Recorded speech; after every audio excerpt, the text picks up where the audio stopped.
Hey, welcome in, guys. Today we're going to make a quick rolled air fried taco. We're going to use some leftover pulled pork, some Monterey Jack cheese, and some white corn tortillas. This is a real simple recipe to be able to use up some of that leftover barbecue that you may have.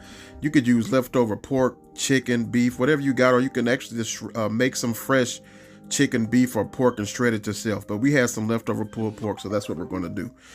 Now this is quick and simple. I'm making these for the kids, so it's nothing complicated, really just meat and cheese. So you just lay down a good layer of the pulled pork.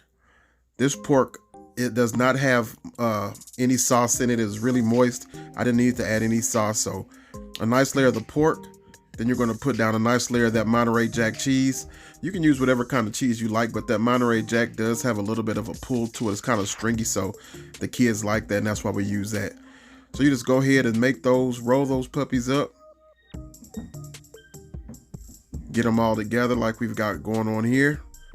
And we're going to put those in the air fryer. We're going to air fry those 400 degrees for about 8 minutes, just to crisp up those shells and get them nice and crispy. Super simple, guys. It's super delicious. The kids loved them.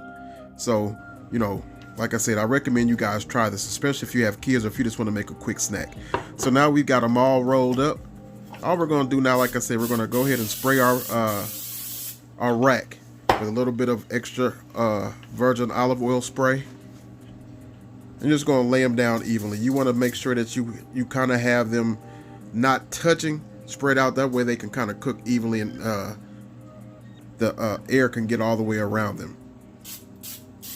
And once you have them on your tray, you're just going to spray the tops with a little bit more oil so you can make sure they brown up real good. 400 degrees, 8 minutes, and that's what you have right there. They're nice and golden brown, nice and crispy. Let's go ahead and open on up for you guys. Super moist. Didn't get that pull I wanted to for you guys, but the cheese is definitely in there. And like I said, the kids loved them. Hey guys, give this recipe a try. See what you think. Tell me what your kids think if you try that. You can use a little ranch, barbecue sauce, a little salsa if you want to. It's really good. Appreciate you guys watching. Make sure you like, comment, subscribe. Hit that notification bell. And until the next time, guys, God bless.